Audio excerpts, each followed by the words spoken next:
বন্ধুরা আড্ডা দিতে দিতে 14,000 15,000 টাকার একটা মাত্র মোবাইল টিপতে টিপতে কয়টা বন্ধুদের আড্ডা দিতে দিতে এক ওয়াক্ত নামাজ পড়তে পারলা না। একটা অটো ড্রাইভার সামান্য একটা অটো চালাইতে গিয়া এক ওয়াক্ত নামাজ পড়তে পারলা না বাপ। একটা সিএনজি ড্রাইভার, তুমি মাত্র একটা সিএনজি চালাইয়া 500-700 টাকা সর্বোচ্চ কামাই করলা। এই 500 টাকার জন্য আল্লাহকে ছেড়ে দিলা, 300 টাকার জন্য আল্লাহকে ছেড়ে দিলা।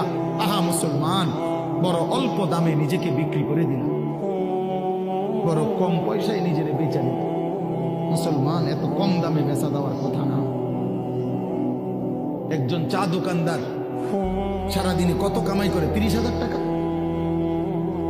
কথা বলে না কেন? একজন চা দোকানদার একদিনে কি 30,000 টাকা কামাই করে? কত? 500-700 টাকা। তো 500-700 টাকার কারণে নাফরমান এক ওয়াক্ত নামাজ পড়লা না? বলে